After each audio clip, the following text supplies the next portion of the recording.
भारत का राष्ट्रपति कौन है? और प्रधानमंत्री कौन है? हेमंत सोरेन।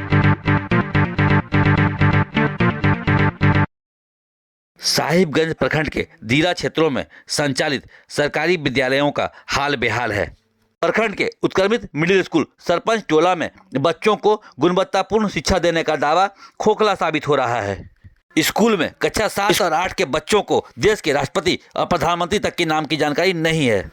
नमस्कार, लुक इन में आपका स्वागत है। स्कूल में नामांकित बच्चों की संख्या 517 होने के बाद भी यहां पर प्रतिदिन बच्चों की उपस्थिति महज 20 से 25% तक ही रहती है। केवल सोमवार और शुक्रवार को बच्चों की उपस्थिति अधिक रहती है, क्योंकि उस दिन एमडीएम में अंडा परोसा जाता है। रसोइया के अनुसार स्कूल में बच्चों का एमडीएम बनाने में भी काफी परेशानी होती है, क्योंकि स्कूल में एमडीएम बनाने के लिए बर्तन का घोर अभाव है।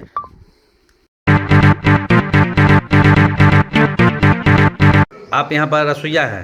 हाँ, दोनों आदमी हैं। क्या कमी है यहाँ पर, ये बताइए। हमको हंडी नहीं है, अच्छा हंडी नहीं है, एक ठो लोहिया और बाल्टी नहीं है, जो तो एक ठो अच्छा गमला, एक ठो अच्छा गमला नहीं है। एमडीएम कैसे बनाते हैं फिर? ऐसे ही एमडीएम कैसे बनाते हैं? जब बर्तन सही नहीं है तो फिर कैसे बनाते हैं? वो तो घर से तो डब्बा जाती है, घर से लाता है। वो सब घर से लाए हैं क्या? ना कहाँ पर डाल रख देता है, हम क्या करेगा, किसको तुलेगा? हाँ, तो जैसे तैसे काम चला देते हैं। हाँ, जैसे तैसे काम चलाता है, क्या करेगा?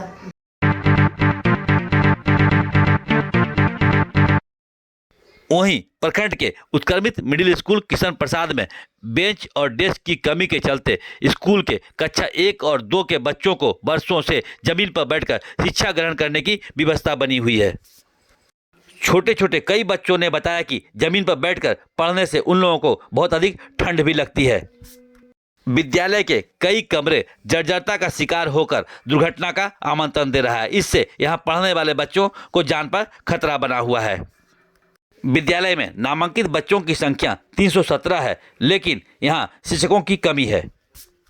हाल के दिनों में विद्यालय के 2 शिक्षक सेवानिवृत्त हुए हैं। इसके बाद विद्यालय को एक भी कोई नया शिक्षक नहीं मिला है। ऐसे में विद्यालय के 317 बच्चों को पठन पाठन कराने की जिम्मेदारी 3 शिक्षकों के कंधों पर निर्भर है।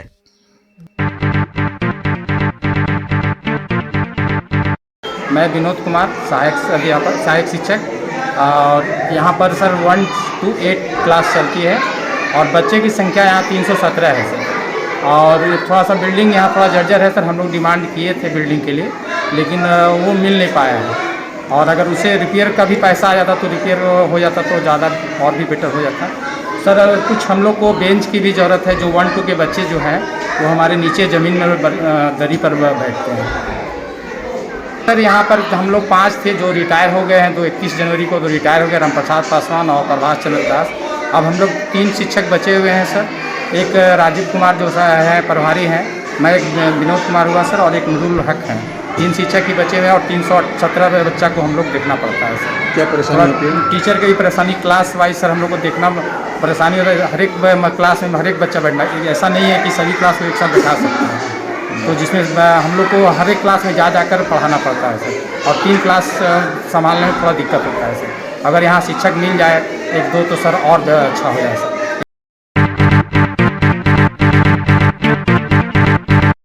ऐसा स्कूल जहाँ पर कि नामांकन कम है और बेंच डेस्क ज़्यादा उपलब्ध पूर्व में करा दिया गया है, ऐसे स्कूल को हम लोग चिन्हित कर रहे हैं और वहाँ से जो सरप्लस बेंच डेस्क है उसको ऐसे स्कूल में हम लोग भेज रहे हैं, अगल बगल के स्कूल में, जहाँ पर बच्चों को उसकी आवश्यकता है। और ये काम हम इस महीने में, फरवरी महीने में फेज वाइज जो है सो करके इसको सर्वे करके समाप्त करेंगे।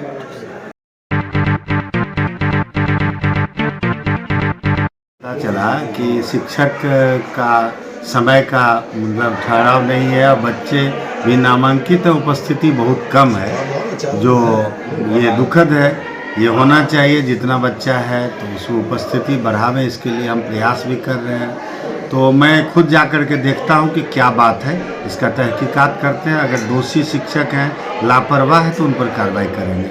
उनको सही समय पर विद्यालय का संचालन करना, जो बच्चे नहीं आ रहे हैं उनके गार्जियन से मिल कर के बच्चे का ठहराव हो, पढ़ाई हो व्यवस्थित ढंग से, जो लेवल है गुणवत्तापूर्ण वो शिक्षा देने का सरकार की मंशा है। हम लोगों का सोच होना चाहिए।